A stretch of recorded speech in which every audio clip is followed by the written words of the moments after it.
Myron's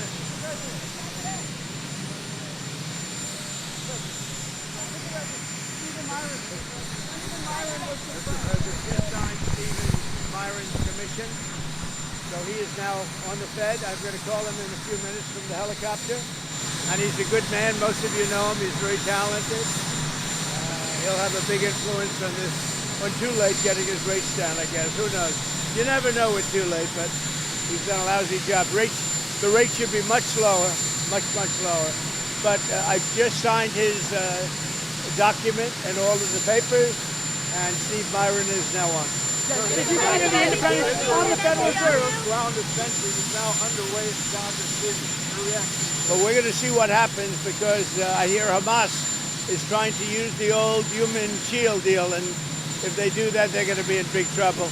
They're going to be in big trouble. They put it out 2 days ago that they're going to use the hostages as human shield.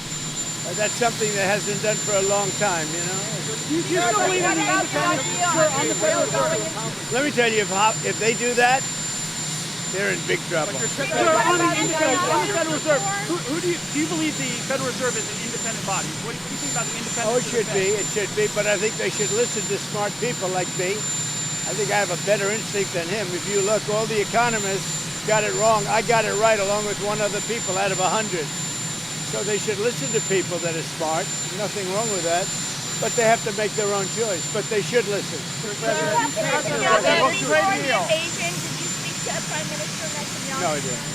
What about the idea of Israel beginning its ground offensive in Gaza City? Do you support that? Well, I have to see. I mean, I don't know too much about it. I can tell you that if they put the hostages in front of them, Hamas, as protection, as they call them bodyguards, Hamas is going to have hell to pay.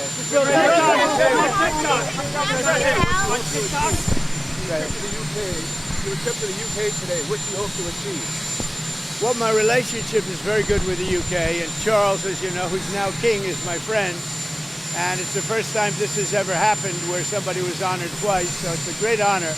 And this one's at Windsor. They've never used Windsor Castle for this before. They used Buckingham Palace. And I don't want to say one's better than the other, but they say Windsor Castle is the ultimate, right? So it's going to be nice. But basically, I'm there also on trade. They want to see if they can refine the trade deal a little bit. We made a deal, and it's a great deal. And I'm into helping them. Our country is doing very well. We've never done this well. We're having trillions of dollars coming because of the tariffs. They'd like to see if they could get a little bit better deal. So we'll talk to them. But primarily it's to be with Prince Charles and Camilla. They're friends of mine for a long time, long before he was king. And it's an honor to have him as king. And, you know, I think he represents the country so well. I've watched. He's such an elegant gentleman, and he represents the country so well. Actor Robert Redford passed away today. Did you hear about that? Oh, he did? Wow. Apparently in his sleep at his home. Well, that's a good way to go, I guess. But I'll say Robert Redford was great. He had a series of years that there was nobody better. This just happened, I guess. Huh? Yeah. Wow. Yeah. He died at his home in Utah in his sleep. Yeah. And what movie would you say you liked the best in? Well, you have a lot of them. Honestly, I'd say he made 7 or 8 great movies. They were really great. There was a period of time when he was the hottest. I thought he was great. On TikTok, well, TikTok goes dark. Are you going to delay the TikTok ban? Well, we have a deal on TikTok. I've reached a deal with China. I'm going to speak to President Xi on Friday to confirm everything up. We made a very good trade deal, and I hope good for both countries, but a very different deal than they've made in the past. What companies are going to We'll be announcing that. We have a group of very big companies that want to buy it. And, you know, the kids wanted it so badly. I had parents calling me up. They don't want it for themselves. They want it for their kids. They say, if I don't get it done, they're in big trouble with their kids. And I think it's great. I hate to see value like that thrown out the window. So on auto executives... And, you know, you're talking about tens of billions of dollars. But some auto executives are concerned that compromising the 15% for auto tariffs coming in hurts American automakers. What do you say to... Well, I haven't compromised anything. Where did I compromise? Going down to 15% from 25%. Going down to 15%? Yes, from 25%. We charge, well, and where did the 25 come from? It came from there. Mr. President. You tell me. Some auto Just so you know, some auto they paid nothing. for years. Now they're paying 15%. And some things can pay more, like chips could pay more. Pharmaceuticals could pay more. You know, there's a bigger margin.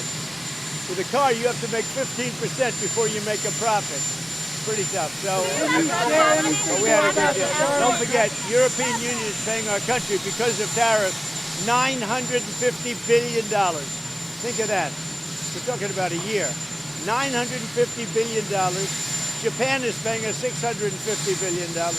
These are countries that paid us nothing until I came along. And China's paying us a tremendous tariff. You know what the tariff is, right? You know what the tariff they're paying us? Yeah. What? Yes. So it's 30% for the fentanyl as well as whatever for the 301. 20% for the fentanyl. But 20%. the overall is about 55%. Okay? That's as opposed to nothing. Would you say that's a difference?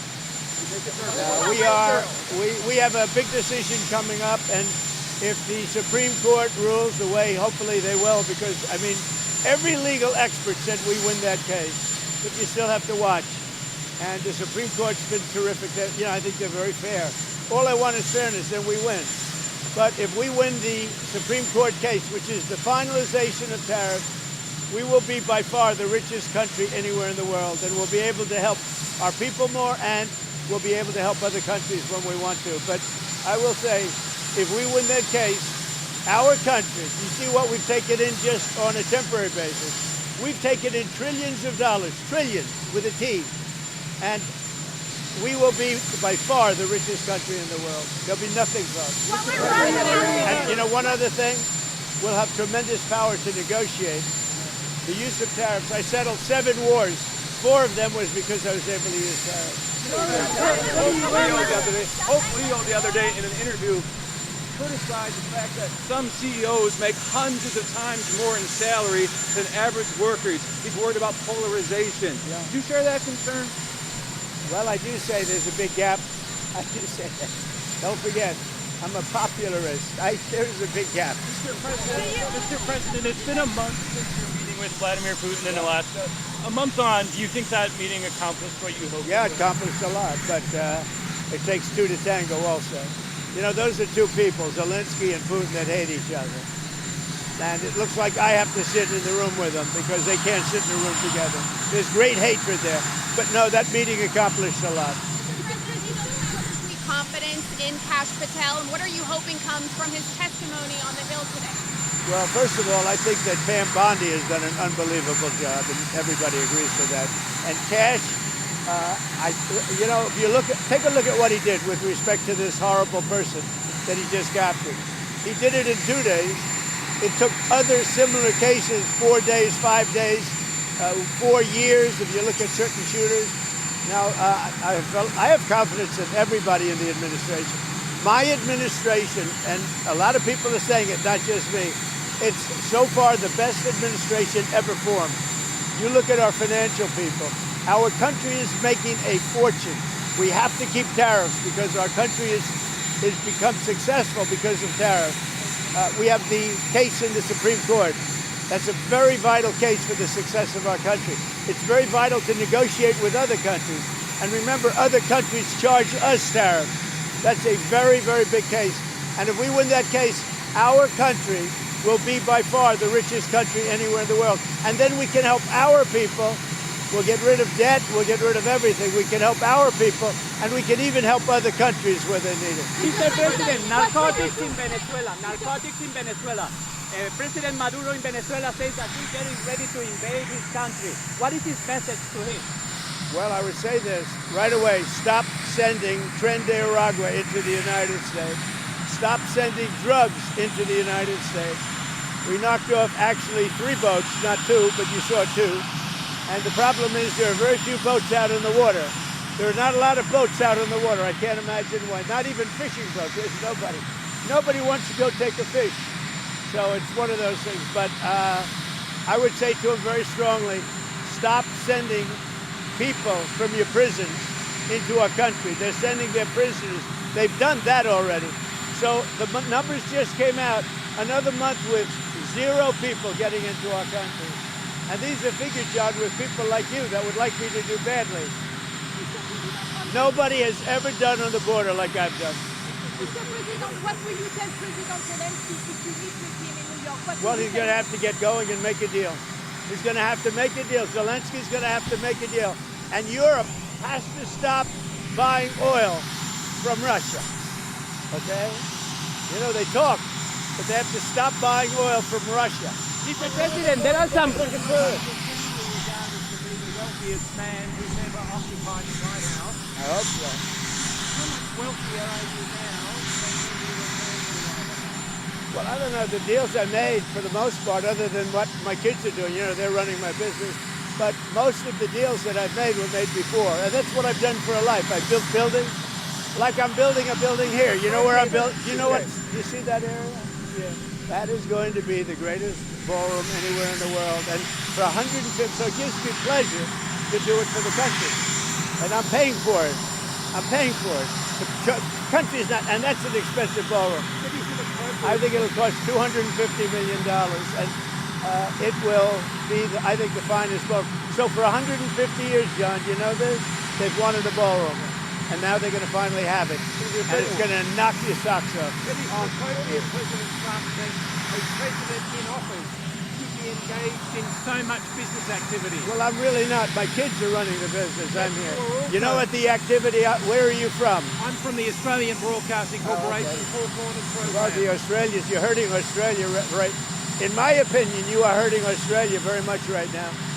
And they want to get along with me. You know, your leader is coming over to see me very soon. I'm going to tell him about you. You set a very bad tone. Go ahead, John. Maybe you can set a nicer tone. Does a deal, what does it want in return? Quiet. Mr. President, what are you hearing about the operation in Gaza, the Israeli operation? Are you concerned? Well, I'm hearing that they want to go in, and I'm also hearing that Hamas wants to take our 20 hostages, plus dead bodies. You know, they have about 32 of them, and they want to put them in the way of any attack. And nobody's happy about that situation. It came out yesterday. I'm sure you saw that. They want to, supposedly they've taken the hostage out of deep caves and tunnels, and they're bringing them, putting them on the front line. Nobody's heard of that one for a few centuries. You saw that the UN said that Israel is guilty of genocide, that they've committed acts of genocide in Gaza. They voted on that? They have a new report out saying multiple acts of genocide. When it comes to a vote, we'll see what happens. That'll come to a vote, but we'll see what happens. And what do you make Pam Bondi saying she's going to go after hate speech? Is that, I mean, a lot of your allies say hate speech is free speech. Should probably go after people like you because you treat me so unfairly. It's hate. You have a lot of hate in your heart. Maybe Would that they'll be come after appropriate? ABC. Well, ABC paid me $16 million recently for a form of hate speech, right? Your company paid me $16 million for a form of hate speech. So maybe they'll have to go after you. Look, we want everything to be fair. It hasn't been fair. And the radical left has done tremendous damage to the country. But we're fixing it. We have right now the hottest country anywhere in the world. And remember, 1 year ago, our country was dead.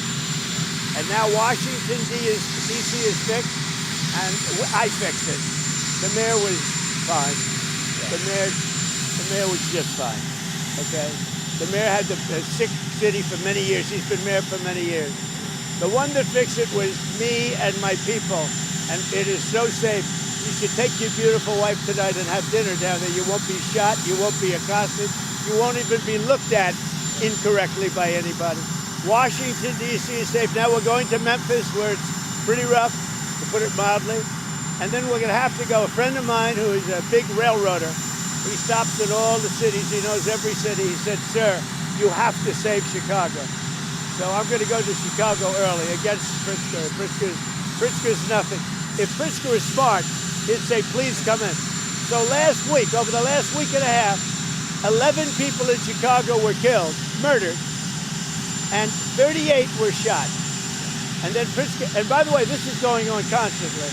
If they lose less than 6 or 7 people a week with murder, they're doing a great job in their opinion. Yeah. Chicago is a death trap, and I'm going to make it just like I did with D.C., just like I'll do with Memphis. Now, remember this. So a man comes into my office, one of the biggest businessmen. I'll tell you, he runs Union Pacific. Is that big? Biggest railroad in the world, I guess.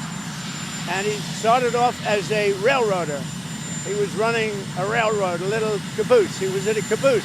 Now he runs the whole damn thing. 45 years ago, he started off in a caboose. I don't know what that's all about. And he became the top, so that's a good place to start. But he came in, he knows the country intimately.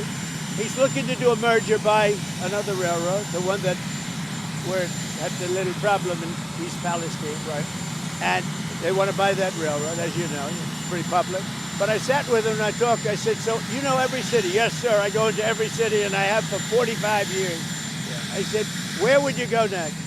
He said, St. Louis is in big trouble. He said, but Chicago is a great city. You can save Chicago, sir. Don't let Chicago die. This is the guy telling me with great knowledge and stuff. He said, don't let Chicago die, sir. It's dying. Don't let it die. I'm going to Chicago next. The UAE, Mr. President. What do you think they want when you do it? Well, I just want something to happen, whether it's federal, state, and most likely it's going to be state. But the question is whether or not we overlap with a federal judge. So they're looking at that. But the state is very competent. The governor's doing a very good job. As you know, they have the death penalty. It's a tough death penalty too, as you know, but they have the death penalty. So as to whether or not we judge, we will be working with them. We may or may not be able to judge. When it comes to the governor of Utah, what do you make of his overall message of nonviolence? Well, I agree with it. I agree 100%.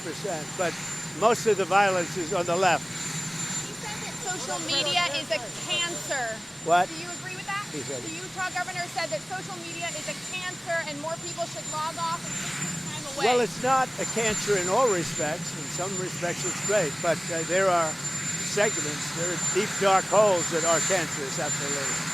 Beyond cancer, they're death.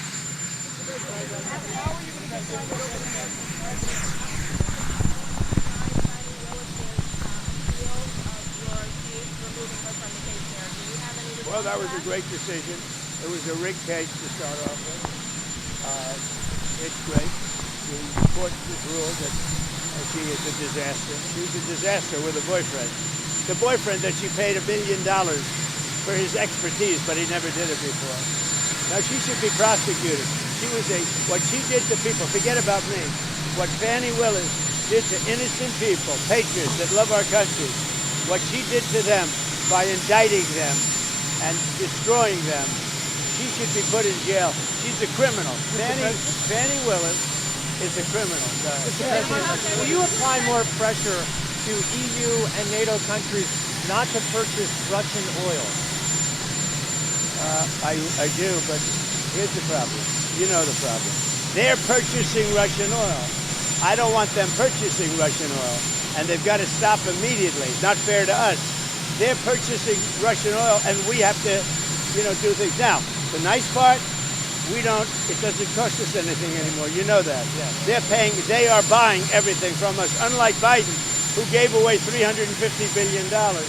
We actually make money, but I don't want to make money. You know what I want? I want that war to stop, because last week, 7,018 people got killed. Can you provide a president? Austria was targeted today, just now. You announced 70 patriots in Ukraine 2 months ago. Where are you from? Ukraine. Yes. Will they come, and do you know when they will come? The patriots. What? Who comes? The patriots. You announced 70 patriots to Ukraine 2 months ago. Look, let me just tell you, I love Ukraine. I love the people of Ukraine. That's why I asked. I thought that was a little Ukrainian accent, but the country's in serious trouble. It should have never happened. It's a war that should have never happened. The country's in very serious trouble, but I'm going to get it stopped. I've done seven countries. I've stopped 7 wars in the last 8 months. I thought that would have been the easiest because I know Putin, but it's not. Because there's tremendous hatred between Zelensky and Putin. Tremendous hatred between Zelensky and Putin. But we're going to get it stopped. How will you go to the Supreme Court to stop Lisa Cook?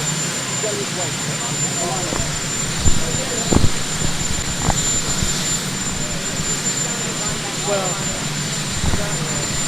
it's about putting others in